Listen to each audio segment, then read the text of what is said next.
Okay, doing a live stream today. Let's see how things go. Done some adjustments. Now we're talking about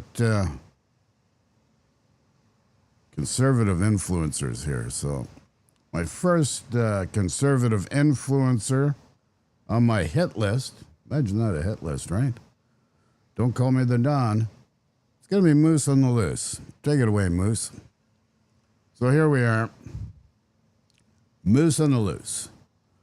Now, why is this significant, you may ask, right? Well, this report suddenly explains a lot about why Carney-Trump deal fell apart. That's the byline.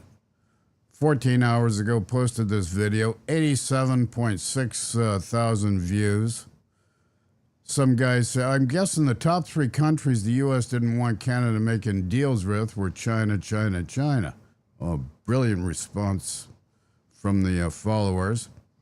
Carney doesn't know how to tell the truth, Snake. Nice.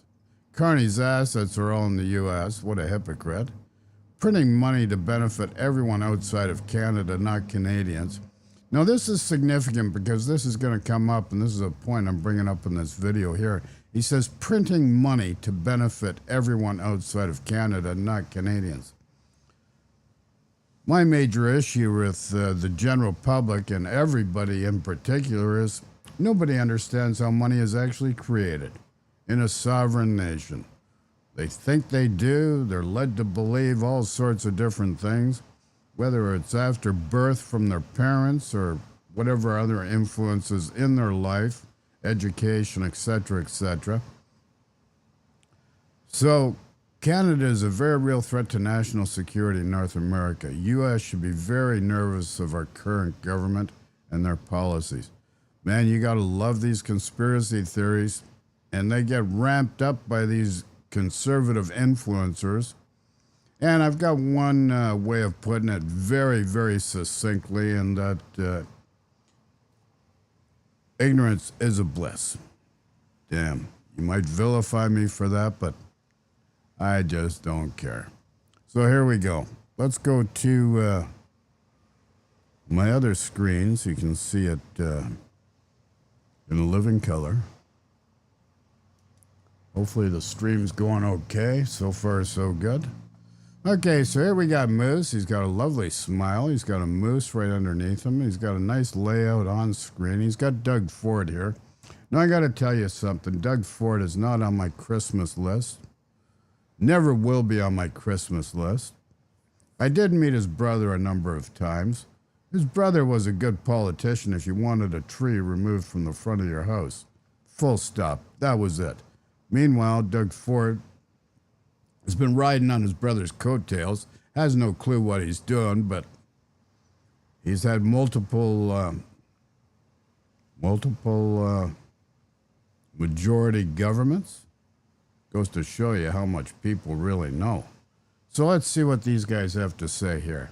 Take it away, Mr. Moose.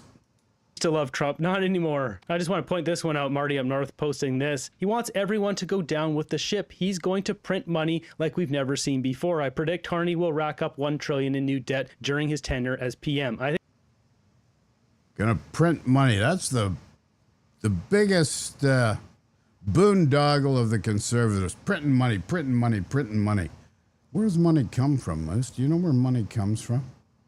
Number one. But this printing money stuff, and I'm going to educate everybody on this printing money, a partial education on printing money and where this comes from. These, conservatives seem to think that if you run a deficit with the government, you're taking away from people's deposits at a bank, and you're limiting the amount of currency circulating through the system. And that's just the dumbest belief that anybody could have, because it's just simply not true. It's not how things work.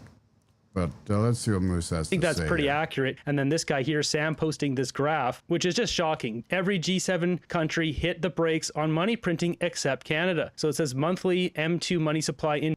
Okay, so here's the buzzword on this one. Every G7 country hit the brakes on money printing, but he's quoting the monthly M2 money supply. And you know what M2 money is? It's not government debt. It's not the government printing money. It's private debt. It's banks and other creators of debt in the private sector within the M2 money supply. And what you have to be worried about here is, if you ever followed and really actually understand why the Great Depression happened and why the great financial crash of 2008 happened, it's because of private money getting out of hand. And usually private money gets out of hand because sovereign governments limit the supply of money into the system to their people. That's it, full stop. Ben Bernanke had it totally wrong. Don't know how that guy got his job, but he got his job. So every G7 country hit the brakes on money printing. And this is worrisome because there's not enough money going into the Canadian economy that you have this spiraling up of Canadian debt. Now, if we look at the other countries, France, et cetera, you got to question, they're much lower, but are the countries running deficits? Because that'll give you a better indicator of quality of life. You know, everybody wants to go by per capita increase, but you know, per capita GDP is not a good indicator of quality of life. It might be a partial indicator, but not a good quality indicator of quality of life. They are different. But you've got conservative influencers that conflate the facts to create a story that is more aligned with their narrative. Might hear a train going by, but that's just the way things are. So let's give you a little insight into this.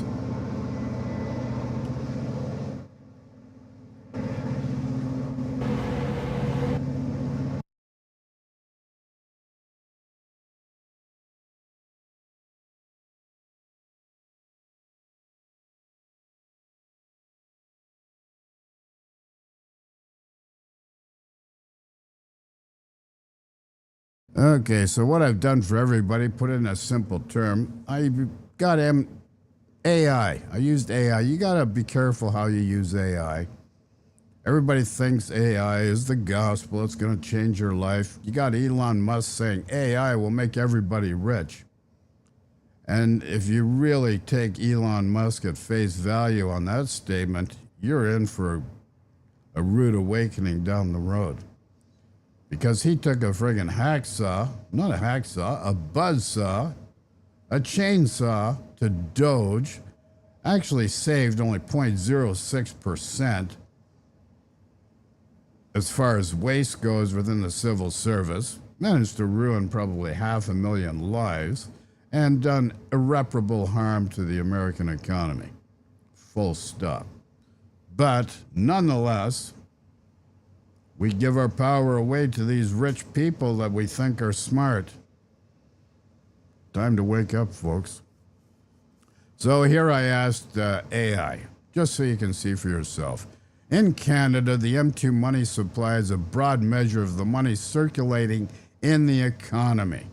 It includes physical currency, highly liquid daily checking, demand deposits, less liquid personal term or saving deposits, held at traditional deposit institutes, currency outside banks, physical paper bills and coins held by the public, demand and notice deposits, personal term deposits, and how it compares to other measures, M2 and M1. But here's the other question. So is M2 a recording of private debt and not government debt, I asked? Got to ask the right questions.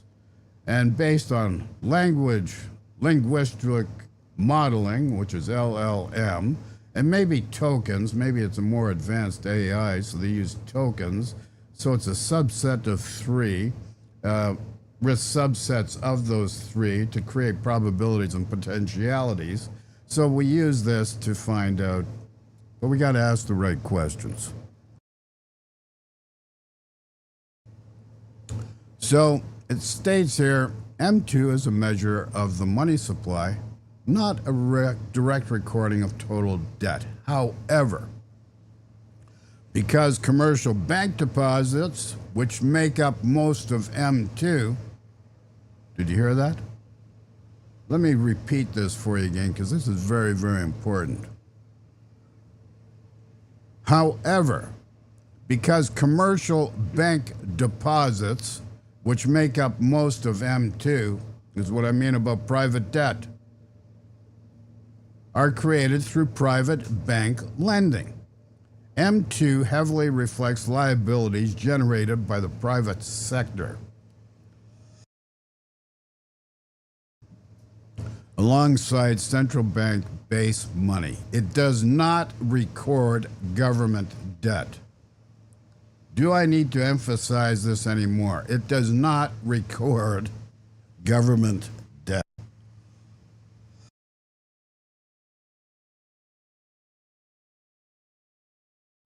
But everybody thinks it does. So there you go. Well, Moose, what do you got to say for yourself now? Let's find out. After you know that, you've been educated on money supply and what the M2 really is. What do you think about what the Moose has to say here? Indexed March 2004, which is back here. So 2004 all the way until 2026 June. And you can see everyone hit the brakes right here. I mean, depending which country, they all hit the brakes except Canada. We're up plus 361, almost 362%. That's why things are so expensive. They're devaluing our dollars. Every dollar buys less. Green peas used to cost $1. Now it's $3. They keep printing this money and doubling it, doubling. A bag of frozen green peas is going to cost $6, $7, $8. And so here you go. Listen to that narrative. They keep inflating. It's totally wrong. That's just a big bag of BS with a capital B and a capital S. But he believes it's true. And he doesn't know it's any better. And his followers believe it's true. Because why? They don't know any better. Now, here's the other deal.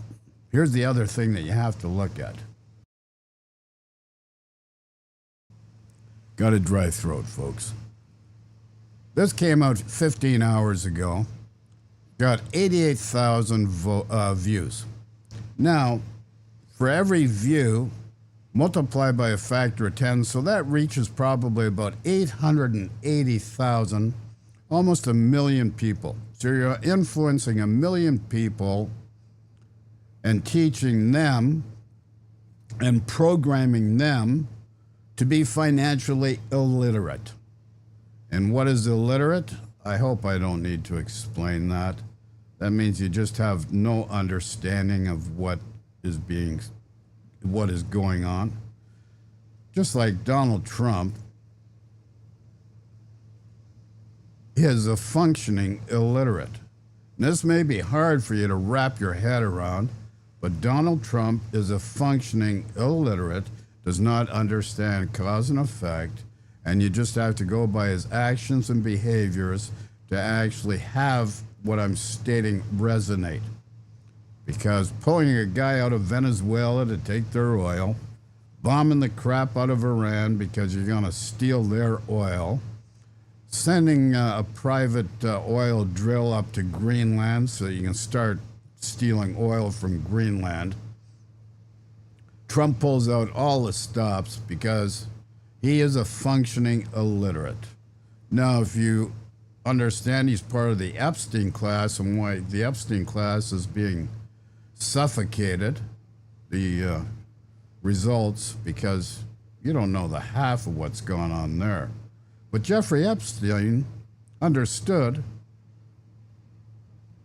and he actually stated, because that's where I got my information from Jeffrey Epstein, that Trump is a functioning illiterate, cannot read a balance sheet, and has no understanding of cause and effect. And then conservatives give this guy Trump and those guys down there, MAGA, so much power because Alberta, Saskatchewan, and a lot in that area, and the UCP, and the conservative government, you have to wonder why. Pierre Poilievre is so quiet.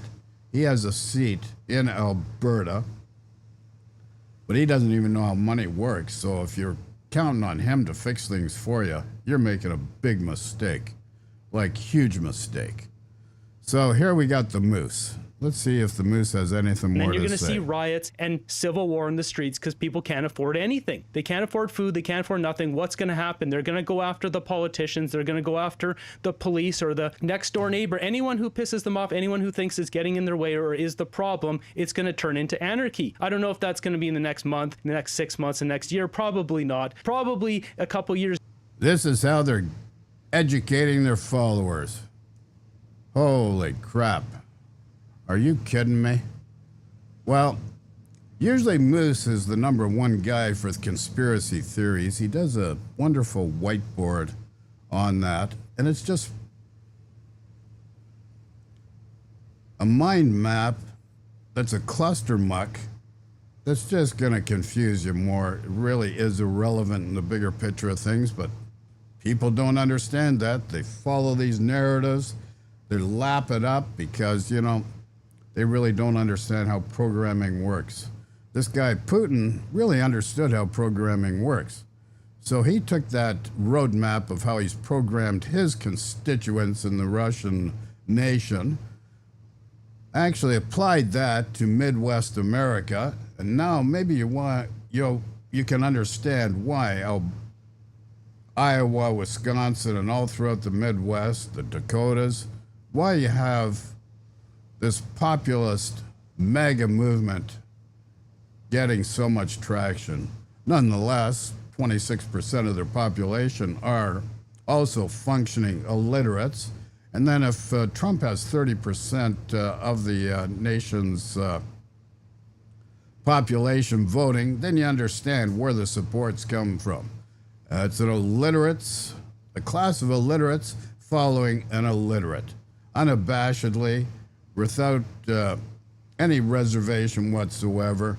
Kind of like the blind leading the blind, just self-destruct everything, and then so they can have a feel-good moment thereafter. That's all it is.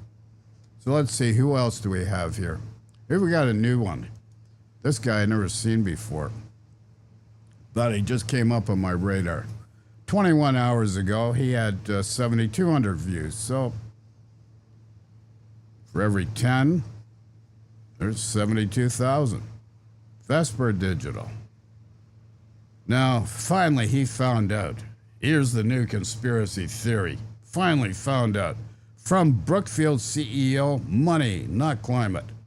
Is what they just did right here. Please understand how serious this actually is. Not that you don't already understand. The CEO of Brookfield is bragging about, I have one of the regulators for ESG who is setting up the rules in the United Nations, at the World Bank, at the IFC. Oh, and he just started working for us to help us develop the products that we need. So the regulator is now also the producer, and everyone's clapping for this. That's the whole thing. That's the business version. Not the save the planet version, not the green agenda version. No, the business version. Clients, products, portfolios, asset transitions, strategies. That's not a climate speech, okay? That's a money meeting, a business meeting. And Bruce Flatt just said this all out loud. He just showed you the game and how this whole thing is basically rigged. This is why this timeline matters and why this clip is vital documentation. First, central banking, then climate risk, then the UN, then Brookfield, then slowly inch into advisor in Canada, and then prime minister. So climate starts out as a public issue. And for some crazy reason, it then becomes a banking issue. Then it becomes an investor issue. Then it becomes a rule book issue. Then it becomes a product. Then a shit ton of money goes into this product. And Mark Carney keeps showing up at the exact same spots where public speeches end up becoming private profit. Don't you find that weird? I mean, normal people hear climate action and what do we think? Clean water, fresh air, and all that type of stuff. The birds, the bees, the trees. But then then it gets handed over to bankers. That's the issue. So now it's not pollution is bad anymore. Now it's basically clients want ESG products. Suddenly it's assets need to transition. Capital has to be mobilized. Strategies need to be tailored. And regular people like me are told, hey, pay more, accept more rules, and smile because I'm putting a green leaf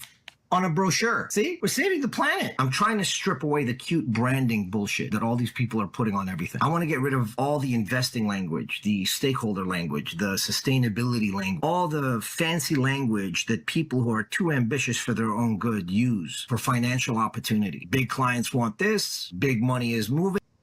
For financial opportunity. Holy moly. Is that a steaming turd or what? Sounds really good, though, doesn't it? But here's the deal. Here's the deal. Yeah, there's actually people that know how to make deals. But here's the deal. This is what nobody understands.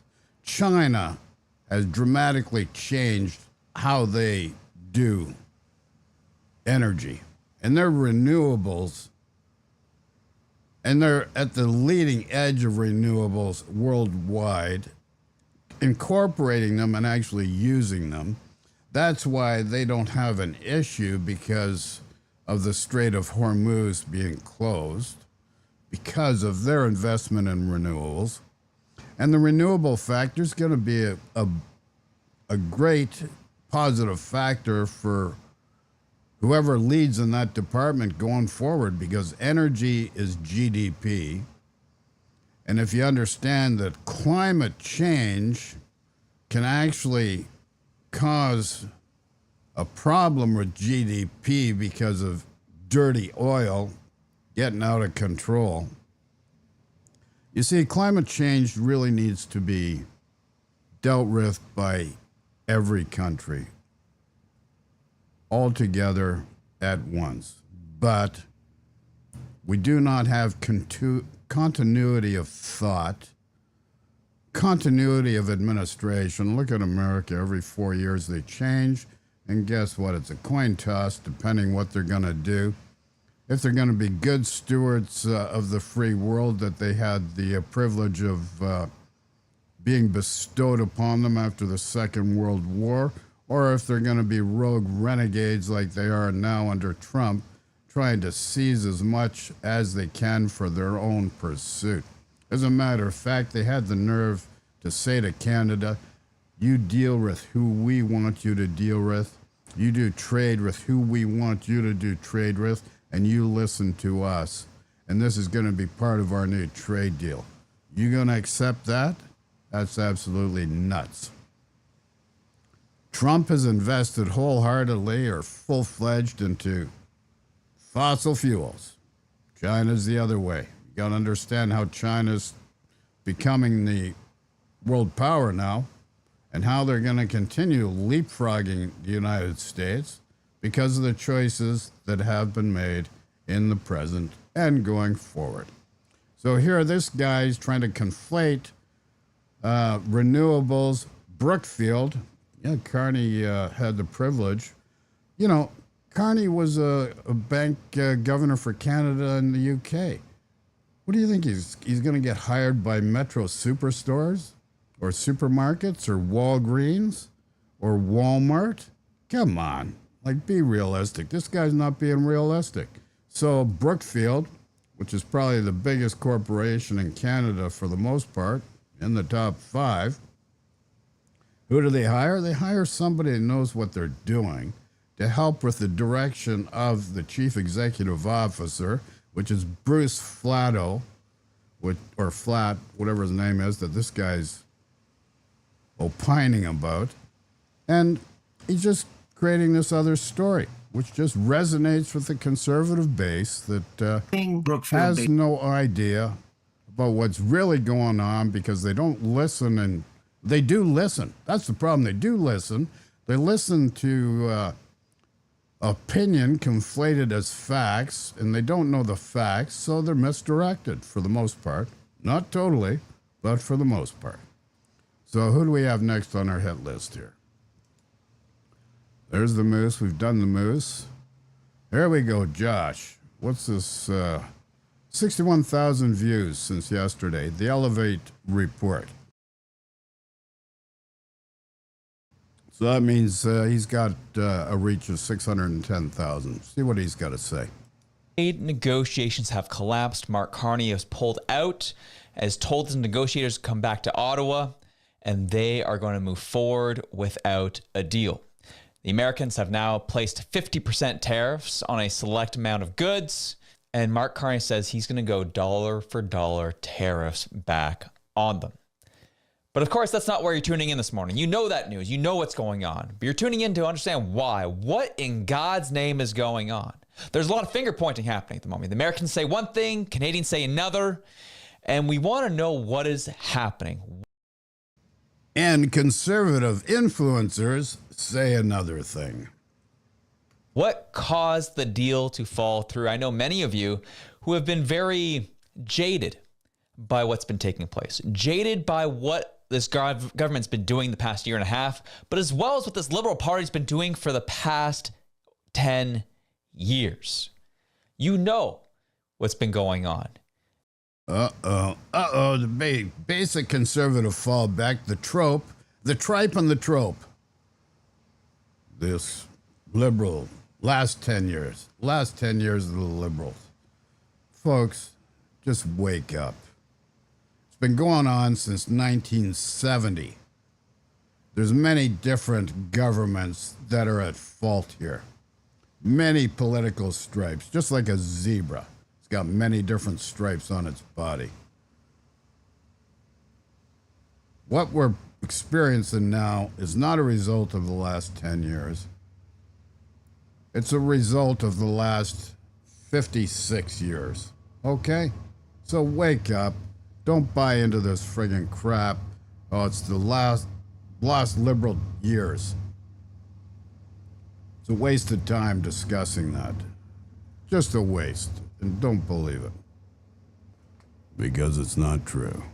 And a lot of you I know said, yeah, this was going to happen. We were likely not going to get a deal. They were going to find some way to pull out because they never wanted a deal. Quite frankly, there's some legitimacy to what you believe on that. There's legitimacy because, yeah, you believe that, so everybody has to believe what you believe. Now, let me ask you a question. Is that Mark Carney on the microphone here on the screen right now? No, it's not. But he's speaking for Mark Carney.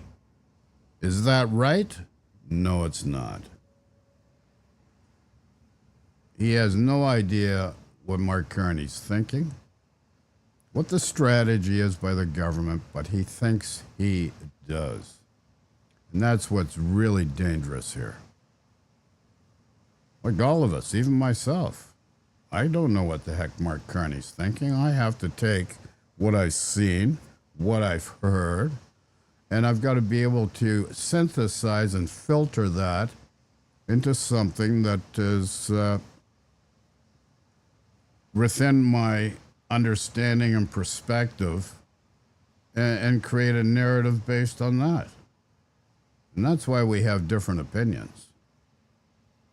But we're going to break down what happened last night, what happened this past week, what's been happening the past couple weeks that led to this moment. Welcome to the Elevate Report. I'm your host, Josh. Now let's get to our first story, shall we? So, of course, last night, Mark Carney's statement, a 3-page statement of what took place. On my short last night, we read the middle page here, and we'll read it again.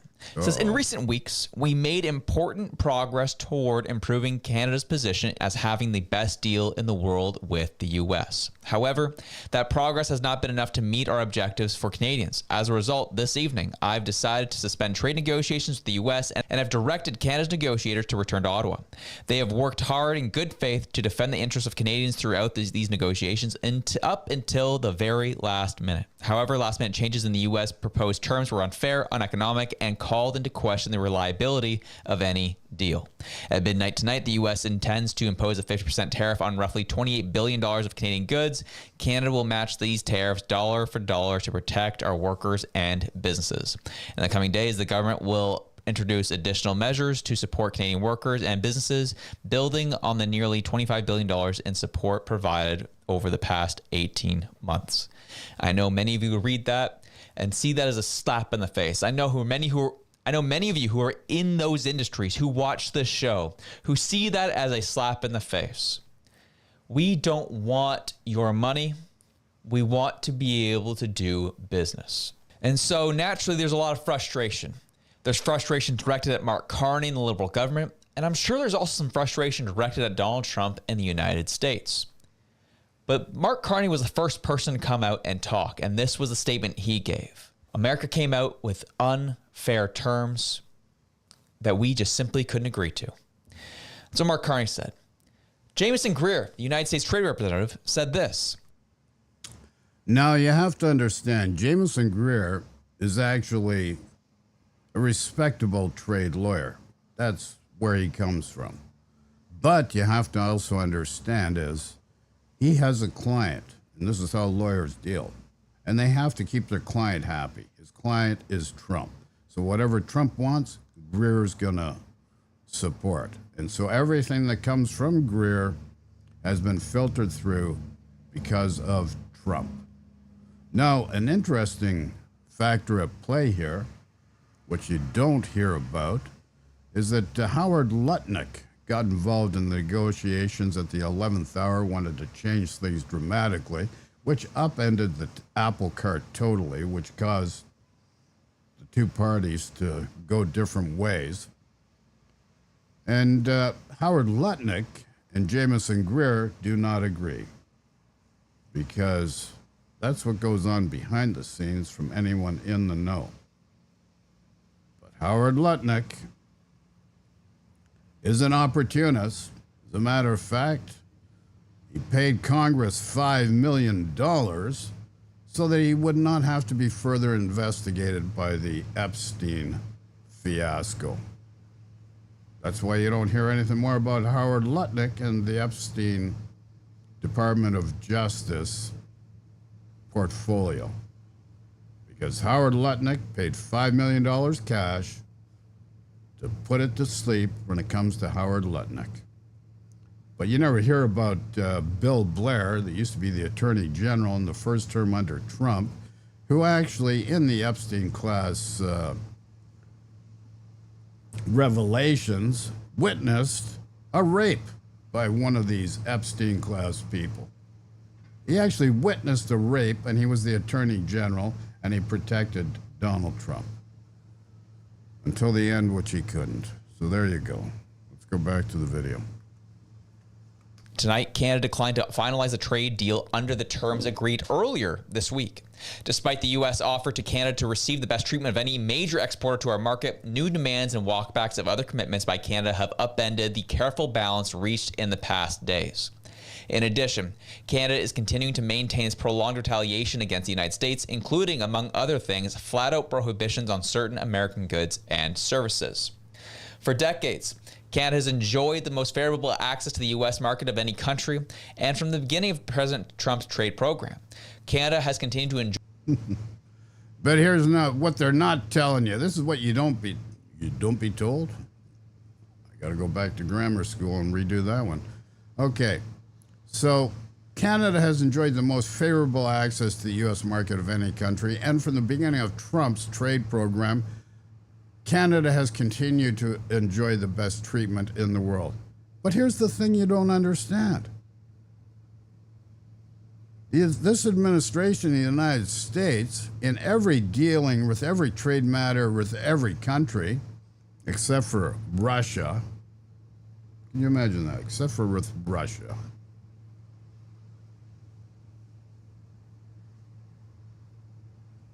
They treat like crap. They've got tariffs on every country in the world, except for North Korea and Russia. You wonder why Russia, eh? Well, I got a good Russian story for you that I personally know of because I was involved and targeted because of it, which I'm going to explain in the near future. So, favorable treatment towards Canada is a misnomer because every country in the world is dealt with by the Americans with tariffs. Even every trade deal has tariffs. And secondly, and thirdly, and fourthly, and fifthly, and sixthly, as Mark Carney said, Donald Trump signs deals with a pencil. Because as soon as he doesn't like what you're doing, that trade deal that you signed, you thought was going to be worth something, is worth nothing, because Trump will change the terms unilaterally at his will on a whim at any point in time. Full stop. Go back to the video here. Enjoy the best treatment in the world, even after, like China, retaliating against the United States. This week, the U.S. agreed to provide even better treatment to Canada, offering significant tariff reductions on steel, aluminum, autos, and lumber. The U.S. offer was also forward-looking and included a historic economic and national security partnership to cooperate on export controls, combat transshipment, enhance digital trade, and align certain external tariffs. The offer would have led to a supply chain coordination on aerospace, complementary actions to address unfair trade practices, critical minerals cooperation, increased enforcement against imports produced with forced labor, and the announcement of formal U.S.-Mexico-Canada agreement negotiations. This is a missed opportunity for Canada to partner with the United States, which is the fastest growing economy in the G7. So that's the USTR. That's their perspective of what took place. Carney says the U.S. was making unfair demands at the last minute, couldn't agree to them. USTR says Canada reneged on what they agreed to earlier in the week and wanted changes, and they walked away. Who's telling the truth? What is currently taking place? What happened? Well, Mackenzie Gray of Global News dove into it a little bit, and here's the last 90 seconds of his piece of what took place. Canada in the best position of any country in the world. Sources tell Global News the U.S. was set to reduce tariffs from 50 to 25% on steel and aluminum and 25 to 15% on autos, but would not have a carve-out for Canadian CUSMA-compliant cars and parts. In exchange, Canada asked provinces to put booze back on the shelf and end bans on U.S. Like, that's a good deal? 50% is 25% and 30% is 15%, and there's no carve-out for CUSMA? That's a good deal? Come on, Josh, wake up. You're hearing it right here. companies winning provincial contracts, changes to dairy quotas, and a drop in retaliatory auto tariffs, among other concessions. The deal falling apart even more shocking, considering the Prime Minister's office and Canada's ambassador to Washington have been billing the deal as the best possible one the Canadian government could get. And sources tell Global News it was the preference of the Prime Minister to find a deal now. Ontario's Premier, who'd not commented publicly about talks in recent days, backed Carney's decision for dollar tariffs, saying Team Canada needs to stand together more united than ever before. Everything needs to be on the table. Ontario is ready to do its part. The Liberals promising additional measures to support Canadian workers and businesses, details to be determined. Same goes for specifics around what counter tariffs will apply and when they will come into force. A senior Trump administration official warned that if Canada does retaliate, it will give the president options to hit back on Canada with even more tariffs, potentially spiraling the trade war even further. So there you have it.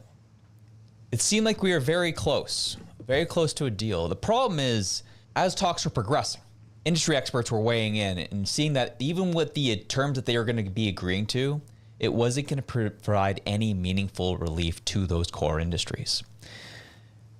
So you had Mark Carney, who had a lot of people in his ear. You had, the industry experts who were not necessarily happy with where things were going. You had the premiers who were not happy at all to put the booze back on the shelves. They were putting pressure on Mark Carney as well. They were not happy with anything that was coming from this. Because guess what? On the Canadian side, no matter what was going to happen, we were not going to like this deal. Because we are the B side. We are the smaller country. We are the smaller economy. Us dragging this out the way we have for the past year and a half, us doing deals with China, bringing in Chinese EVs, all of it, did not help our case. So that frustration that's been being built up in the draft of the deal, it goes out to people. Well, I got to disagree with you, Josh, but I'm not going to itemize each and every part of that statement and provide a rebuttal. And people coming back saying, we can't do this. Well, we have our Prime Minister to blame for that, don't we? He complicated this more than he needed to. leading to people believing that he never wanted a deal in the first place. He complicated this more than, come on now. And leading people that he didn't want a deal? Give me a fucking, pardon the language, give me a break. That's absolute friggin' nonsense. Really, absolute nonsense. Should I listen anymore? Let's give him another 20 seconds. So that's number one. Whoopsie. Yeah, this is not my premium account. Number two is the fact we talked about it in Politico yesterday, actually. It was when they were going through the different concessions that were taking place. A draft of the deal had come to the surface. The range of concessions on the table has also unnerved some protectionist forces in Washington who are taking particular issue with concessions to lower tariff rates on steel and aluminum from 50%. One person close to the Trump administration who met with senior officials on Thursday said the range of tariff reductions went beyond expectations. I'm scratching my head. I cannot for the life of me understand why we would do this. So the American side was also unhappy. Pressure was being put on Donald Trump. Pressure was being put on the trade team to be tougher on Canada. Usher in Howard Lutnick, who comes in on Wednesday, as was reported. And Howard Lutnick and Jameson Greer don't have the best relationship. Howard Lutnick wanted to go harder on Canada. We saw his comments published yesterday saying he was not happy with where negotiations were going. So this is my perspective on it. No one was happy with Mark Carney in Canada with the deal he was trying to get done. You had people on the American side who are also not happy, who also got involved on the American side, who are not happy with where things were going. So you had Mark Carney accusing the Americans of making changes last minute. Americans accused Carney of making changes last minute. Quite frankly, I think both are correct. I think both had pressure on both sides who ended up blowing up this deal. You look at Mark Carney and the deal he was agreeing to. And they said it themselves. They had a deal earlier on in the week, but then Howard Lutnick got involved on Wednesday. But Mark Carney was floating the draft text to folks in Canada, and they were not responding well to it. Wab Kinew cried. Yeah, they were not responding well because they wanted to see some movement by the Americans, Josh. So when it came down to signing a deal, they wanted to see that the Americans were serious and not going to change the goalpost again. And it looks like a guy like Wab Kinew was correct because the goalpost got changed at the last minute by Howard Lutnick, and that is represented by your own representations just here in the video. Crying on national television for 25 minutes of how it's unfair, this, that, the other, crying about the Iranian war. Mark Carney was not able to sell the deal to Canadians. He was not able to sell the deal to the powers that be. And he knew that this was going to sewer him if he agreed to a deal. So when you... That's absolute crap. That's just a guess on your part, and it means nothing. You keep hearing the phrase that no deal is better than a bad deal. He's not referring to Canadians. He's not referring to us. He's referring to him and his job. No, that's wrong. Absolutely wrong. I've done a big deal, and I've walked away from a deal, and then the deal came back to me, and the person that I was partnered up with said, "Oh, you're playing games." Meanwhile, you have no idea how negotiations work. You seem to think you do, but you've got no experience with them. But you, great backseat drivers, great couch potato operators. So come on now. You know not of what you speak, but we appreciate your input. So here's Josh again. Now here's this. 23 hours ago, 32,000 views times 10, 320,000 people are going to be influenced by this. What's he got to say here? There are some things that need to be addressed right now that people are missing through all of these trade negotiations and the trade deal that's fallen through. We're going to take this reporting from CTV News right here, saying the Trump administration official, however, would not specify on what derailed an agreement but pointed to tariffs the U.S. has imposed for national security reasons, while also indicating that Canada was interested in additional concessions that the U.S. wasn't able to provide at this time. Tariffs for national security reasons is something that is very important and you have to pay attention to. Now look at what journalist Sam Cooper said about this issue. Perhaps Canada's leaders lack an... Sam Cooper, the China hawk. Mr. Guaylo, or do they call him Aguelo? Guaylo or Aguelo? Anyway, he purports to be an expert on China, and I got to tell you something. I was very much integrated with the Chinese community. Most of the people I knew were as a result of the Mao Zedong era, and it was the Cultural Revolution that came to North America and other parts of the world because of the Cultural Revolution. Okay? And I grew up with that community since the 1980s, doing kung fu and other things, and meeting monks from the White Cloud Temple in Beijing, or Peking, whatever you want to call it. I think it was Peking at one time, and now it's Beijing. So now they use Sam Cooper, seems to think he knows everything about the CCP, the Politburo, how the Chinese people think, but he's never actually integrated himself with the Chinese community to understand that communities, once you know them, are much different than what you've been told they're known to be. So, Sam Cooper, I'm going to do a thing on him because with Brian Lilly, it's a cluster muck. Understanding of a grand strategy. China believes so and is certainly working its levers here along with protected elites. And too few Canadians understand what is at stake and how the world is changing. Russia. Oh, and here's what the world is not understanding about China. There is no homeless there. They've eliminated the homeless problem. You think they've got challenges to do that? You got 1.3 to 1.4 billion people, and you eliminate homeless to 0 or 0.0001%? You gotta commend the Chinese for doing that. Nobody in the United States has been able to do that. And nobody in Canada has been able to do that. So to really think you're an authority on people and cultures is not truly honest. Being honest to yourself and being honest to others. Russia, the PRC, North Korea, Iran versus the West.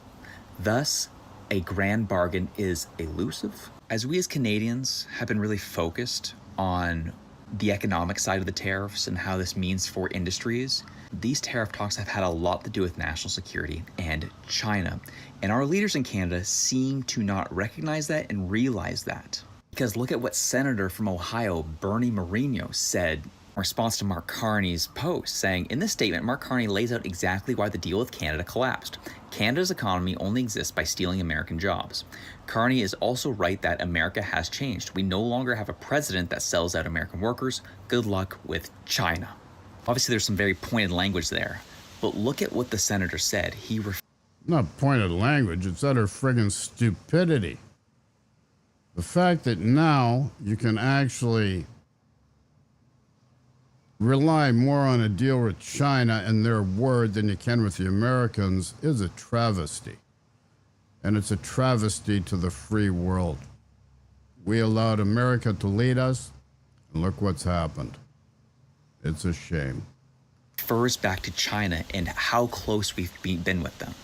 These tariffs have had a lot to do with national security, has had a lot to do with protecting the Western Hemisphere, and our Liberal Party has not been interested. Yeah, so now it's national security, and that's why every one of these tariffs on the world is because of national security for the United States of America. They do the national security card, the cultural divide, immigration, and you're being used and abused, folks. You don't even know the Iran story. It goes back to 1953, and before that, going back to 1921. You have no clue about the culture of Iran, and yet you take what these guys say at face value. It's time to wake up. Now here's another guy. I just came across this guy yesterday. 22 hours ago, 29,000 views means, he has a reach of at least 300,000. Got a nice mustache.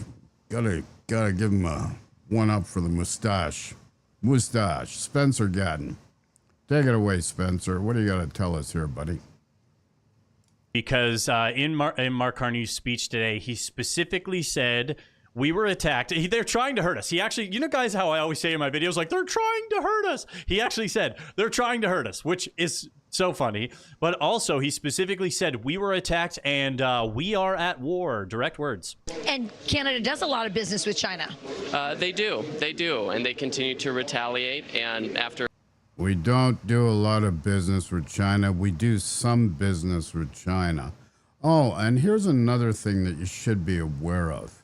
They're going to say, well, China is dumping steel. But here's what you do not understand. Stellantis, Ford, GM, they're sourcing parts from China to put in the supply chain at their factories in Canada. It's American companies, but they're blaming the Canadians for that. Chinese dumping steel, and Canadians are willingly doing that. No, it's the American corporations are sourcing the products from China for nuts, bolts, and various other type minutiae when you look at the bigger picture of the automobile creation. But this is what's going on, and this is why the story gets distorted and totally misrepresented. For a year of that retaliation, we've said enough, and so we've taken countermeasures. Our interest is in protecting American workers and protecting American supply chains. We've been offering to bring the Canadians along on that path, really to cut the tariffs on them, on steel, on tariff autos, even lumber, things that are sensitive for them. And they've always had the best deal, and they still would have an even better deal, but they didn't want that. And now getting into some of the reasons, which allegedly, according to Mark Carney's speech, are the reasons that we blew this up. So remember, the Americans are saying, hey, economically, you're going to have the best deal. And we can recognize. Economically, you're going to have the best deal out of all those bad deals? What a choice. It's kind of like saying out of a package of M&Ms, you're always going to get the red one. Right. That this would have been the best economic deal. Well, let's see some of the reasons why Mark Carney wanted to blow it up. Prime Minister Mark Carney is admitting he pulled out of the trade talk. Now, here's an important thing you have to understand here. J.J. McCulloch, which is this post on X, I just noticed his name there. He's a well-known guy within Canada, younger guy, getting up there, starting to get up there in age, but the Republicans down in the States know him and rely on him to give feedback on the Canadian situation. So Prime Minister Mark Carney is admitting he pulled out of the trade talks with the U.S. in order to protect subsidies for the Canadian media, Bill C-11's provisions. So in particular, Bill C-11's provisions to force online streamers to push Canadian content. And bilingual packaging. He said this stuff was beyond compromise. Now, here's another guy that's putting the words. He's got part of it right there, but not totally right. And the overall picture is distorted because of how it's represented in that post. But let's go back to this gentleman here, Mr. Mustache. Talks with the U.S. in order to protect subsidies for the Canadian media, Bill C-11's provisions to force online streamers to push Canadian content, and bilingual packaging. So specifically, one of the reasons that Mark Carney and the Liberals are blowing up the trade talks is because of the French language laws and access to the Canadian markets based around that. We have issues in Canada with people not wanting to have to, deal with the French language laws. And I'm not saying we are, erase the French history of Canada. If we are going to blow up the, trade negotiations with the U.S. and one of the main factors is going to be the French language law, that's very dumb. That's very stupid because it doesn't make any sense. If people in Quebec want to speak French, speak French. You don't. Nobody's saying you can't speak French. They're just saying, hey, we want access to your market to have it without having to rewrite our entire businesses entirely to have French written on there. And I mean, again, we don't have the full And then you don't have the full details? Well, why don't you get the full details before you comment? It's got to do with French language laws and labeling for the French people. And here's another thing that you're not representing to the people here. When the U.S. exports to Germany, they have to put German labels on the products. When the U.S. exports to France, they have to put French labels on the products. The Canadian incorporation, which was 2 Canadian provinces initially, Upper Canada and Lower Canada. And that was to stop the French-British War. And that's how we had a part French Canada and a part English Canada. So now you know a little bit about history. So let's see what this guy has to add to the conversation here. details on this, but this is the only issue right here where, if again we get clarity on this, would have, in my opinion, been the only acceptable reason for Canada to have walked away from the trade negotiations. The U.S. introduced at the last hours, effort. Oh, but what you don't remember, sir, because you didn't watch that full speech, how the auto sector was dealt with F-150s, and just the pickup truck sector and mid-sized trucks. You don't understand how that deal was changed at the last minute and how that jeopardized the whole deal altogether. That part you just do not know about. It's not within your radar to see that, or the scope of understanding to think that that might be cause and effect for the collapsing of the deal, along with French labeling. Efforts to restrict our ability to have other trade deals. You heard me say a moment ago. Oh, what did just Mark Carney say as well?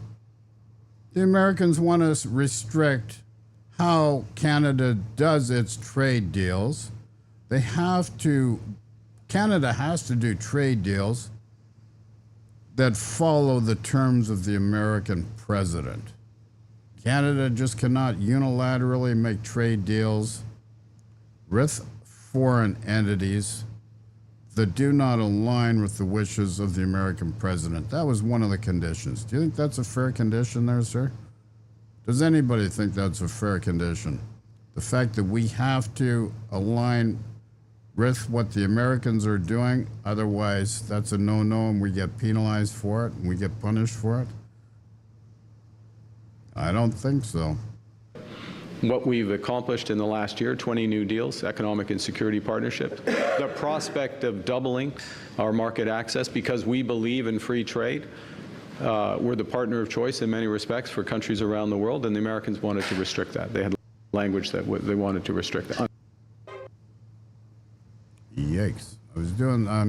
I haven't got my premium set up. This was the only acceptable reason. And this is where people are speculating that Howard Lutnick came in and last minute, by the way, Lutnick and Greer don't even get along. So it's not like we have to like Howard Lutnick. That guy sucks.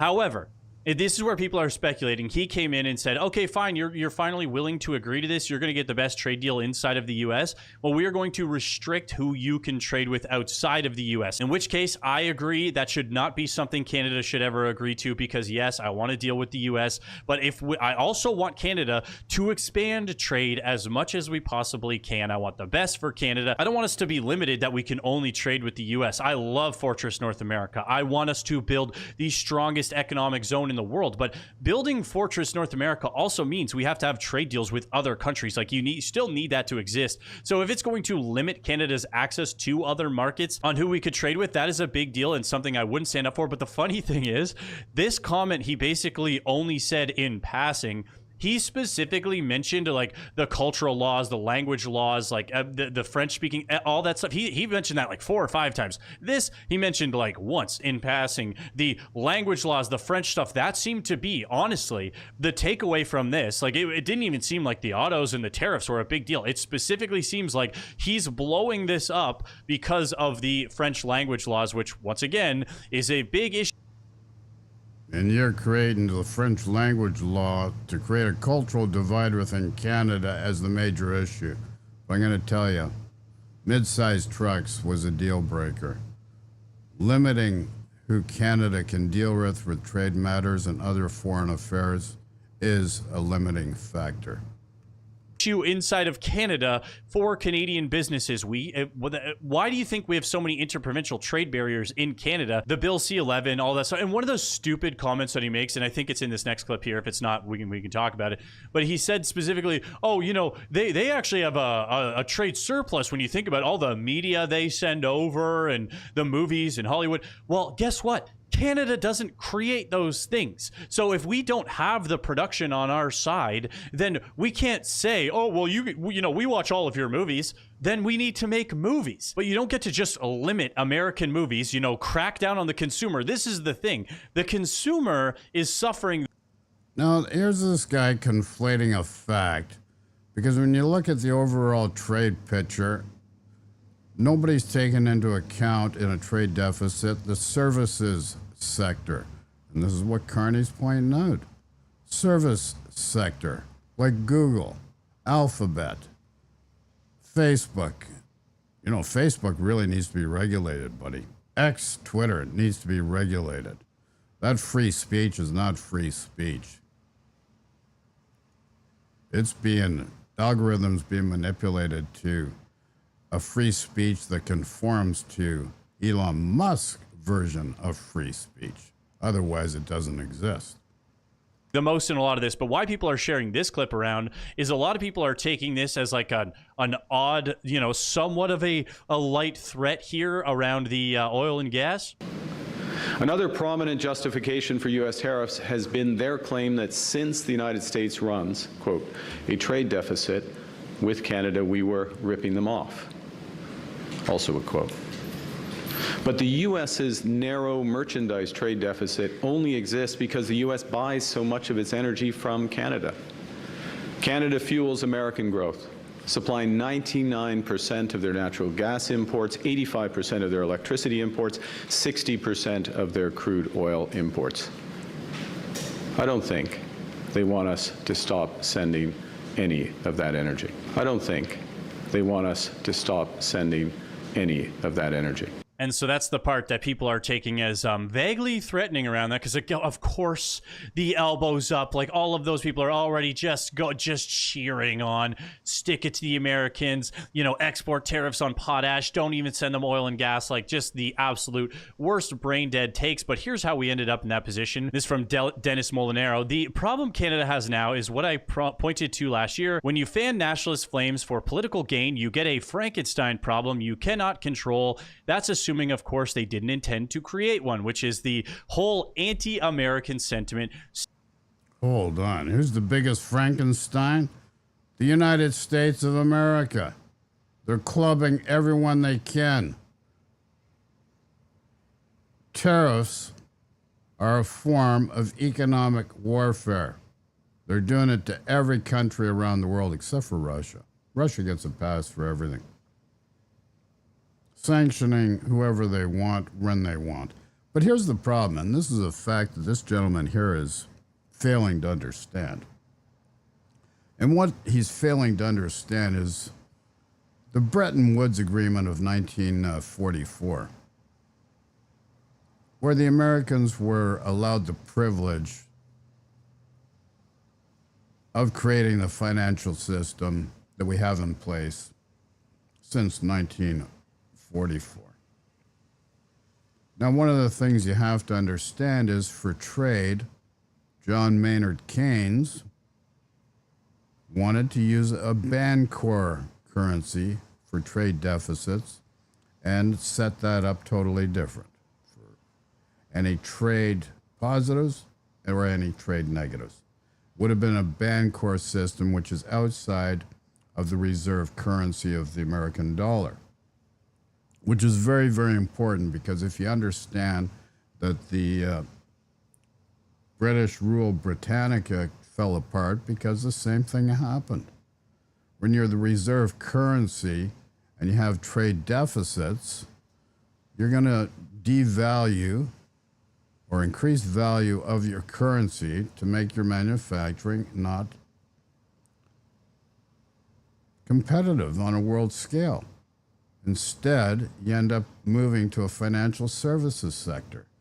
And this is well known. It's been in front of you all your lives. You just have to wake up and realize it. But now if America had the Bancor system, there wouldn't be this trade deficit deal. You wouldn't have an American president issuing tariffs because he's got it in his brain that, you're taking advantage of him. No, he set that up. The American people set that up in 1944 because they were in a trade positive situation after production helping everybody from the Second World War. So the Americans have always wanted it to their advantage. And now it has been working to their disadvantage. Instead of taking the prudent approach and remodeling and reframing how the financial system works, they resort to might is right, and the bigger club whacks the next people.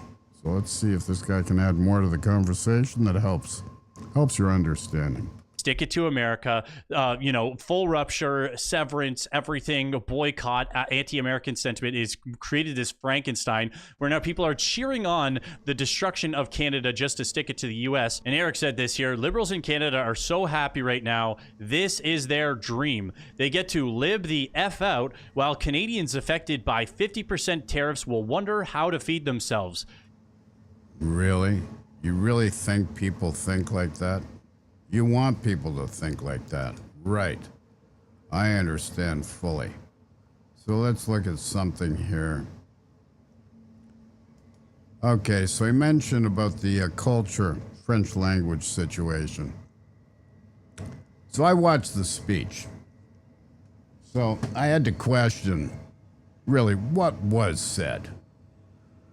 So I put that down to AI. AI, you got to use discernment. It's not always right. But it said, you are entirely correct. Whoops, got a train going by. You are entirely correct. During his August 2022-2026 press conference, PM Mark Carney and provincial leadership pointed directly to French language packaging and labeling mandates as major friction points that collapse the trade talks. America's okay with exporting to Germany, and they'll put German labels on there. They're okay with exporting to France, and they'll put French labels on the packaging. But because Canada is multicultural, French and English, they don't want to put French. So the U.S. demand. The Trump administration, because I'm going to tell you, Trump is not, he's not the smartest bulb in the box, pushed to weaken Canada's consumer protection laws regarding language. The target specifically objected to regulations requiring bilingual or mandatory French labeling on product packaging. So if somebody spoke only French, didn't understand English, and got an English label, and they died from it, I guess their family could sue the Americans, right? Now, come on, let's just be realistic. Just do it once. You have a template for the French language. You have a template for the English language. It's once and done. It's not a hard thing, but Trump creates these little things that bother him. And if he's the final arbiter of what will be or what will not be.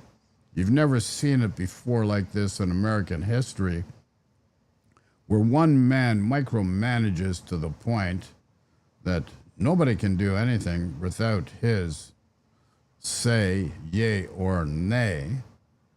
And if he finds out that you've done something like that, you are gone. You are fired. That's his only way to get successful, was fire people that actually made him successful. He's not a successful guy. So, French labeling on packages, Carney's defiance. Carney explicitly called the unacceptable infringement on Canadian sovereignty. The U.S. demand, U.S. negotiators targeted Canada's long-standing financial subsidies for French language cultural industries, so the Americans want to influence how we finance our country, and we need to do it to the American way, or what they think is appropriate. The target, this included funding structures that protect and preserve Quebec's domestic publishing, film production, and television sectors. Online French media, the U.S. demand. This is the U.S. demand. The U.S. raised explicit issues with the prevalence and regulatory protection of French language media online. The target, Washington viewed rules favoring or ensuring the discoverability of French content on digital platforms as an unfair trade barrier. Trump thinks it's unfair. It's unfair. He's God. So, the domestic response, this guy or Josh showed part of the Quebec Premier's response. Carney's stance. So, that's that. That's what we had there, okay? What do we have here? Oh, this is an important thing. This is my ex-Twitter account in dealing with this speech. Scott Robertson made a post. But this woman, Megan here, said, they want us to give up agency over our own foreign and domestic policy. And as far as I'm concerned, that is a deal breaker. You know, this is not how you deal with your neighbors. Telling them who they can marry, who they can't marry. Like, that's totally outside of the realm of what should be allowable. So there we have it, this guy here. So we're going to look at any more of him? No, we're not. Now I'm going to move to another one. This is a good one here. Okay. This guy, Ellie Canton Nantel, August 22, 90,945 views.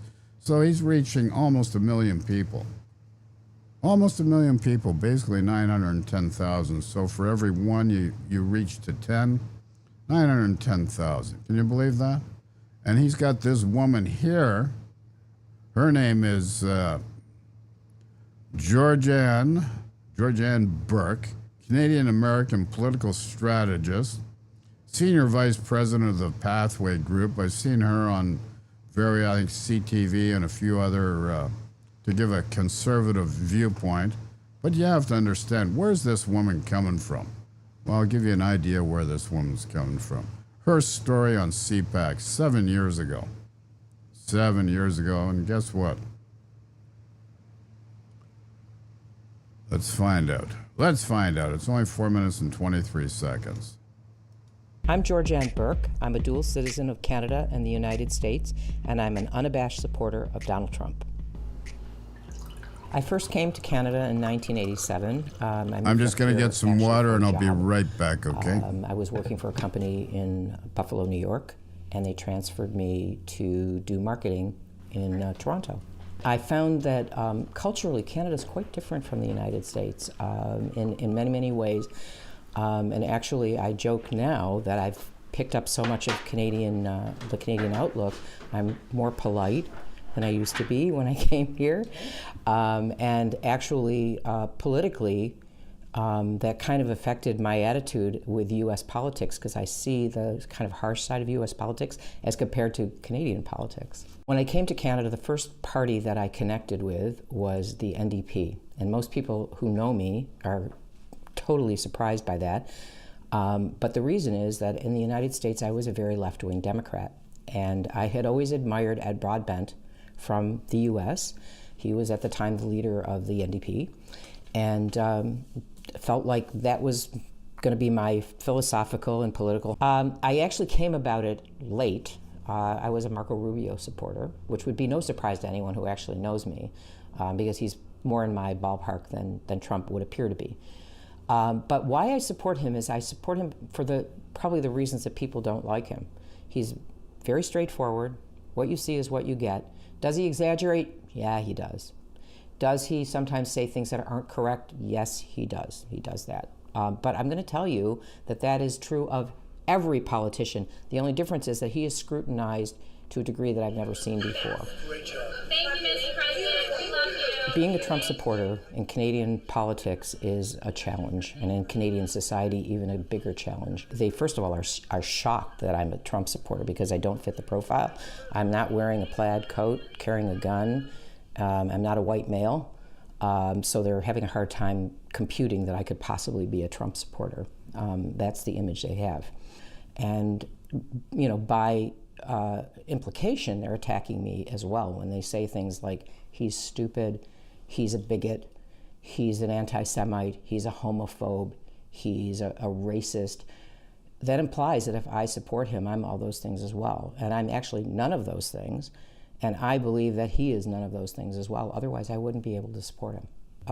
Canadians have a very negative opinion of Trump and anyone who supports him. And if they don't really have a connection to me personally, they're not as willing to give me that benefit of the doubt, I guess is the way I put it. So NAFTA obviously is a massive issue for Canada and for the United States. It is no secret that Donald Trump said from day one that he felt NAFTA was a bad deal for the United States and that he was intending to renegotiate it. They didn't like that Canada felt they could interfere in labor relations in the U.S., LGBTQ issues, indigenous issues, climate change. They said that's none of your business and it has nothing to do with trade. So I think it was mishandled. I think there was a lot of negativity coming from Canada. I don't think Canada is going to be so killed off because of this, but it would have been a lot smarter if it would have been handled in a more, I guess I would use the word diplomatic way.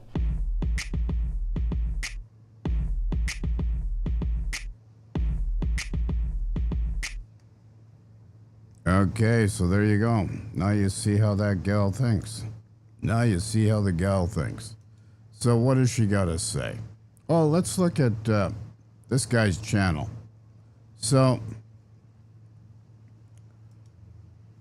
he joined 2020, only done 106 videos, 2.6 million views, 27.2 thousand subscribers. So 27,200, just for some that may not understand. So here's the deal here, out of control. Biggest immigration scandal, the BC Indigenous land titles, but it's a fiasco because of how BC did it. He's blaming the Carney government for it and EB, but it's a situation that was created 100 friggin' years ago because of stupidity. Nothing to do with the president. The president's got to deal with it and find a resolution. Simple as that.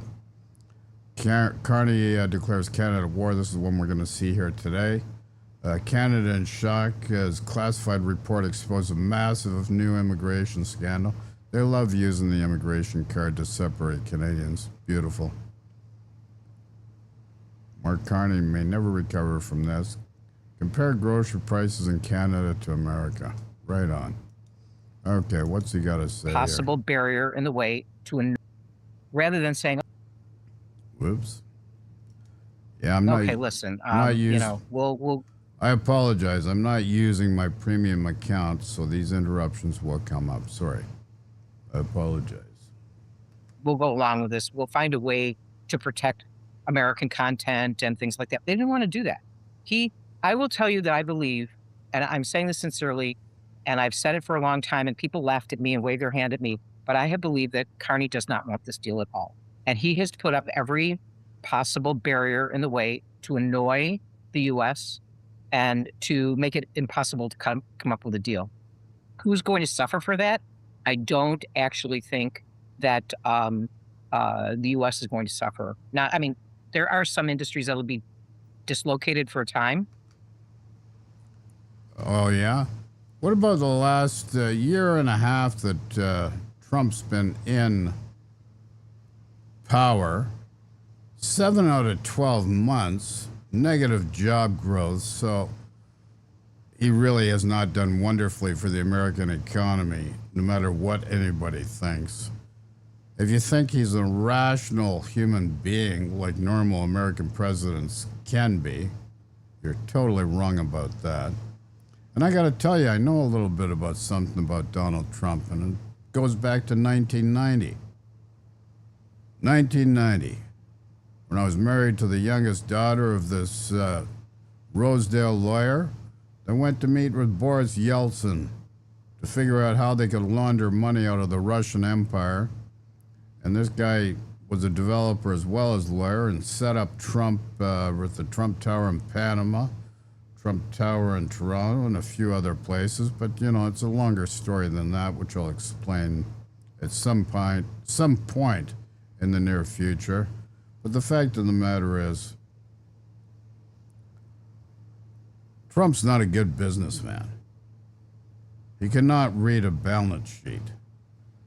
If you think he is a good steward of the free world, you're mistaken. Herbert Hoover of 1930, that came up with the Smoot-Hawley tariffs, is probably intellectually more advanced than Donald Trump is in the present. But that's my personal opinion. Do I digress? Depending on who looks at it, maybe yes, maybe no. Let's go back to the video here. They'll find other sources for the stuff that they get from Canada. The big hurt is going to come to Canada. And I don't know how much money the government, by the way, taxpayer money, the government thinks that they can throw at these industries that they're destroying, like overnight, to fix the problem. I don't think it's going to happen. There's a ton of jobs at risk here. One industry alone, 60,000 direct jobs, 250,000 indirect jobs. Multiply that out by, you're talking about the forestry industry, the steel industry, the auto industry. These are huge industries that employ a lot of people in Canada. And that's, when you take just the direct jobs, it's hundreds of thousands. Then when you take the indirect jobs, you're talking in the millions. So I'm not sure how smart this was. I mean, I know it isn't smart. We all know that's not. No, you're just going by on what you believe from economics from the past that created the problem for the present. So we got to do a different economic framework. And now is the time to start investing in Canada. With Canadian money, investing in Canada, creating Canadian enterprise to become self-sufficient. It can be done, and we can create new trading partners for other factors as well. We don't need to give away the shop for a buck. America wants to take all of Canada for a buck and future considerations. I don't buy into it, and no Canadian should. Smart to not have this deal. It didn't have to be that Canada gave up everything, but they weren't negotiating in good faith for the last year and a half. They had no intention. His intention has... So, this lady's got an opinion, which I can respect, but the fact of the matter is, and I say the fact of the matter is a long time, I've got a different narrative. You cannot deal in a fair, responsible, and thoughtful manner with Donald Trump. And you say, well, maybe I'm just making that up. Well, no. You've had a year and a half to see what he does. And the result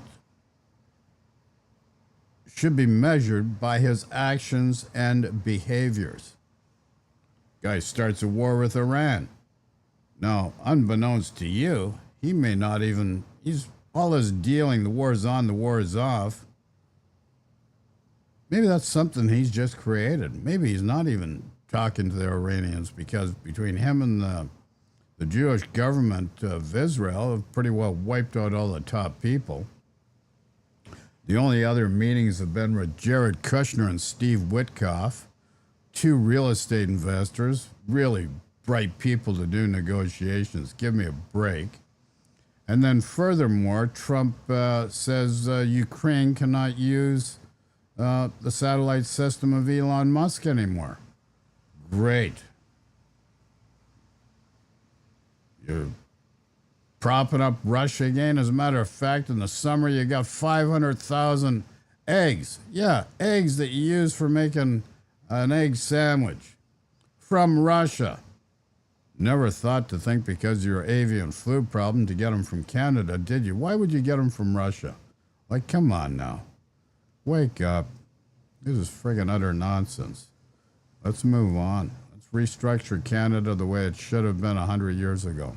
Always been, as I said at the beginning of this broadcast, to be the leader of the middle powers, what he refers to as the middle powers, like Japan and Thailand and Laos and Vietnam and those countries over there. He doesn't mention China, by the way. He only talks about the Southeast Asian countries and Europe. That's who he wants to go with. He doesn't want to deal with the United States. It's insane. Sorry? I said Mark Carney does call himself a European, so. Oh, and he's a European, but ironically, his whole family lives in the United States. So, I'm like, I'm not quite understanding Guy where was he's born coming in from on this. Alberta. So And I listened to his figure. press conference. He was very smooth. They clearly had spent several days rehearsing them. That's why I don't think this was any surprise to anybody. Okay.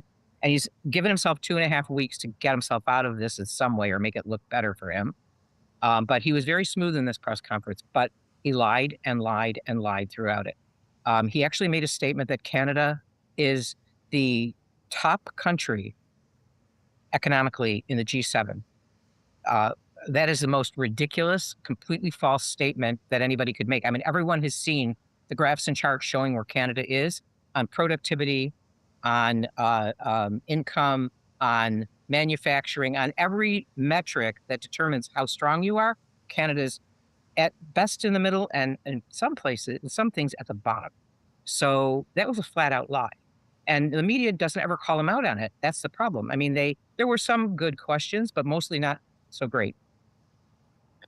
I want to now show you a tweet that I put out this morning. Myself, just like you, though, of course, you've been involved much more longer, but I did work a bit in politics before going into media. I worked on Parliament Hill, I've managed campaigns, and I have seen firsthand politicians, political strategists, lobbyists as well, because we know in some governments, the lobbyists are on the show. I'm not going to say which ones. They put in place policies that have very negative impacts, but that look good politically in the short term for short-term political gains. And the biggest example of this decade has been the lockdowns. Very early on in the pandemic, we started to get overwhelming evidence that the lockdowns were very, very harmful and they were doing much more harm than good. And yet we continue to impose them, double, tripling, quadrupling down. The results have been absolutely insane. You look at the impact on kids, on mental health, on physical health, on the economy, inflation, debt, et cetera. We will feel these impacts for years and years and years to come. But they were. Yeah, but here's the other thing. You didn't learn from SARS-CoV back in 2003. You had these extra health measures in place, but eventually, after a period of time, you dismantled those health measures and those special institutions you created to deal with SARS-CoV of 2000, so that when COVID came into play, you had your pants down. And your belt was tightly wound around your ankles so you couldn't move, you didn't know what to do. Everybody around the world made mistakes. And to recapitulate what didn't work, what was a 100-year health fiasco, unprecedented since the Spanish flu of 1915, 1917, you didn't learn anything. But you're bringing this up as another thing that we got to deal with. You know, we only live in the present. We have to deal with the present, and what we do now will make a difference going forward. We can't take policies from the past that did not work and expect them to work in the present and move us forward. It's just a foolish way to look at things. We're very expedient in the short term because the politicians and the strategists were able to say, oh, look, we're doing something. We got this under control, and the media just ate that up. And I've had the feeling, Georgianne, for the last 2 years that for the Canadian political class, that the illusion, the optics of we're standing up to Trump are much more politically expedient than getting a deal with Donald Trump, which first of all puts the whole we're in a battle with America thing to rest, because when you have a deal, there's no more conflict, but also because Canada will probably have to give some concessions because that's part of what negotiation is like. And they've decided, let's just try to drag this out as long as possible. And I have a very bad feeling, Georgianne, that Mark Carney chose to terminate the negotiations because it was Mark Carney who terminated them, because he thinks it will be very good for him, for Canada to face now these 50% tariffs. And I watched that press conference like you did, and he came across as a great statesman. And I could see someone who's like, not as politically active as maybe we are, looking at this and being like, this is my prime minister. This is a great leader. But when What are your thoughts? Do you think that Mark Carney deliberately terminated the trade talks because he came to the conclusion that what we're in right now is more politically expedient for him and will help him get a majority whenever he calls an election? So I cannot disagree with a single word. And actually, my comment, when I got a note this morning from my office saying that the trade talks were off, that the deal was dead. And I wrote back, I said, are there by-elections coming? That was my immediate response. They're on. By-elections, and we've got Ontario by-elections, which would be Carney and Ford, the two buddies. And so I'm I believe that this is crass, cynical, political decision-making, which is really sad. It's at the expense of the Canadian. Hold on. Let's be patently clear here. Carney and Ford are diametrically opposed in ideology, but we are in a crisis situation that's unprecedented in modern times since the Second World War. And at least they're rallying together to try to make something out of it. Not like Scott Moe and Danielle Smith with American Liquor. Just want to point that out, folks. People, just like COVID was, the decisions around COVID, which have caused untold harm to hundreds of thousands, if not millions of people in Canada, kids, as you said, people's physical and mental health. Dean Allison is trying to put together a hearing on medical damage caused by the vaccines, and the Liberals are fighting him tooth and nail. They will not participate. So he's going ahead and he's going to do it anyway. He'll find a way to get it done because he feels that this needs to be heard, that people need to, be aware of what was done in the name of protecting Canadians, which is laughable, actually. If it wasn't so horrible, it would be funny. So I agree with you, and I think it's the same mentality. I think it's the same strategy. Probably the same people, by the way, pushing this type of behavior. And at the same time as they're doing these things which are politically advantageous in a positive way, in a negative way, they're attacking the opposition, trying to destroy Pierre Poilievre's leadership and trying to turn conservatives into the bad guys. And the media is helping them. The media, bought and paid for media, are following right along and doing exactly what Carney and company want. And I mean, I think we're in a very... Holy cow, can you believe this? Unbelievable. Here's the other thing. You've seen her with the moose on the loose with the M2 money supply on how private debt's a problem in Canada. Like, you don't realize how that's a big problem. And that's a result by the government itself not putting enough money into the system, that the private debt's out of control. That's what's going to create a big problem for Canada if that's not corrected. And this you do not get. And it was just visible here today. The M2 money supply, the private debt, that's the one that collapses economies in this framework of the economy that we know. So you have to understand, you're trying to promote Pierre Poilievre, and all he wants to do is give tax breaks like Trump did, like the big beautiful bill. Those tax breaks If you understand what that caused to the American economy, and, you know, if you want to really help an economy, you give the tax breaks and you build up from the bottom up. And I'll tell you why. Because out of 43 million people or 41 million people in Canada, the top 1% and the top 10% cumulatively do not buy more dryers and washers or vehicles than the top 1 and 10%. So if you want to stimulate industry, you want to build up from the bottom up, not the top down. That trickle-down effect does not work, never has worked, created the problem now. And unfortunately, Pierre Poilievre doesn't understand that. All he's going to do is take policies that did not work from the past, apply it to the present, and then 10 years from now, we'll elect another government and go through the same cycle, rinse and repeat. And then someday, somebody will wake up and figure out, wow, we're doing the economy totally wrong. You can wake up now and understand you're totally wrong. Like, being woke is not a bad thing. You can sleepwalk. That's what everybody wants you to do, because everything you've been taught and everything you've been led to believe by teaching is not... It's taught you what to think, not how to think. And there is a big difference. You want to be creative, you want to do things differently, you have to be creative. We're just going to listen to this for another minute or two, and then that's it. Dangerous time. And, you know, the thing is that I have wonderful friends in Canada who are not political. And the shocking thing to me is these are not stupid people. They just can't see what is being done to them. And I know, like, there are things now that they've said to me, oh, you said that a while ago. I guess you were right.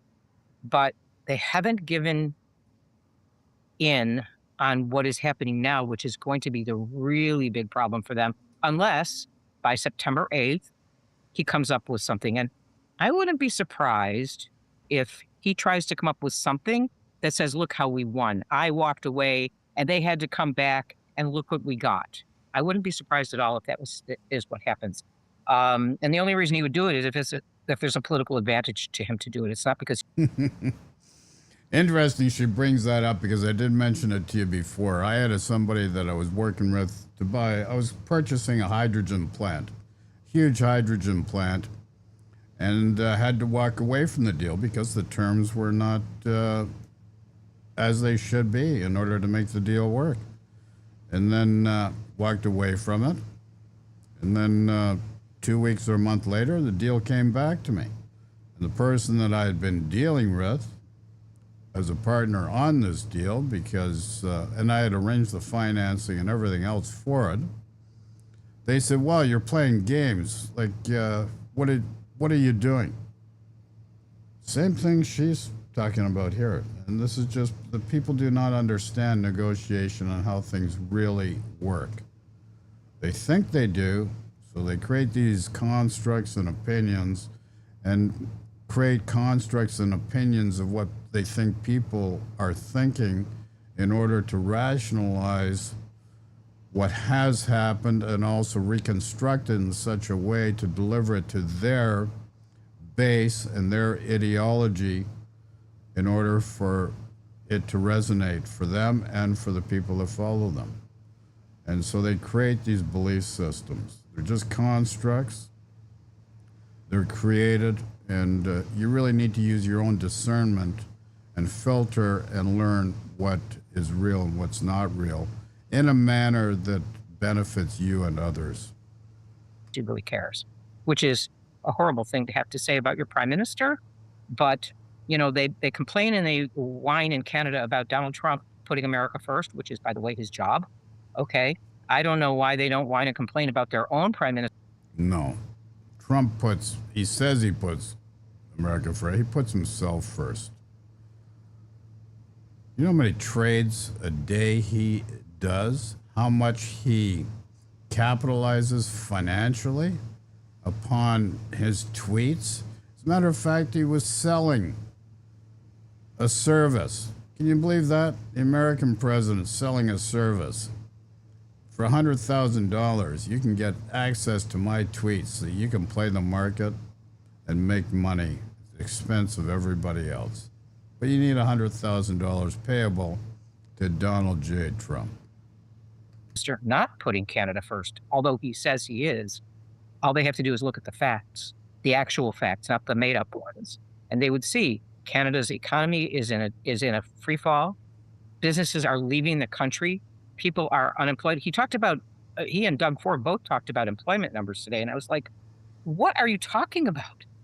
Are you including the businesses that are closed, which have people not working anymore? I mean, and that have moved from Canada to the United States and other places? Like, come on, why are you saying this?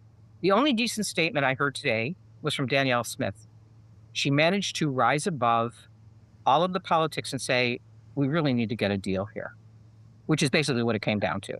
She didn't really criticize anybody, which is something she probably shouldn't do. But her statement was the best statement of all of them. Everybody else was either weak or fawning, and and playing the "let's punch Trump in the face" card. So I'm just hoping that maybe we're kind of wrong in the sense that I don't think he actually does want a deal, but he may find it politically advantageous to make it look like he got one. He's allowed himself 2.5 weeks. As a mutual friend of ours said to me this morning, come on, beep, just do it now rather than waiting for 2.5 weeks if you really believe in it, right? Like put those tariffs in place if you really believe in them, not on the 8th of September. Do it right now if you think it's such a good idea. So yeah, for sure. I want to play you now a clip of Mark Carney from this morning talking about Canada's relationship with the U.S. And then we'll talk about also the American perspective. But let's start with Carney. We've been under no illusions. We recognized from the start that America has changed. Early last year in this room, I observed that the decades-long process of steadily increasing integration between our economies was over.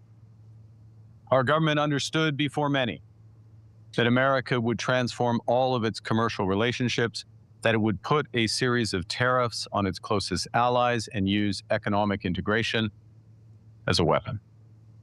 It takes less. Yikes.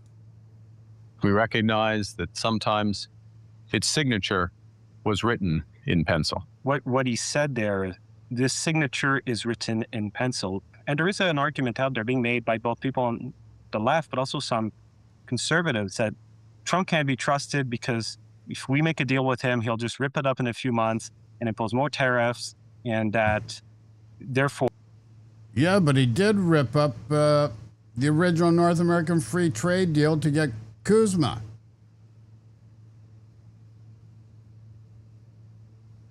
Do you understand? Trump, in his first term, ripped up North American Free Trade Agreement, so he renegotiated, got Kuzma in place, said it was the best deal ever, and then now in his second term as president, he said that was a terrible deal, whoever negotiated that. I won't say exactly what he said, but he very detrimentally spoke of the person, and he negotiated the deal. So it's kind of like the great Putin way of playbook of doing things. And this is how Trump does things, and you all fall for it. He creates a problem.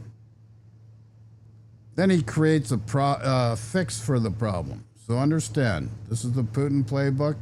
This is the Trump playbook. They create a problem. Then they create a fix for the problem. Then they deny, and eventually history gets whitewashed forever. That's just the way it works. You haven't figured that out yet, which many have not, but just like myself, you can become cognitively aware of these patterns, witness the patterns, do not attach to the patterns, rest in what sees, and adjust accordingly for what's best for you, your community, and your country. Or maybe what we're doing here is the best scenario.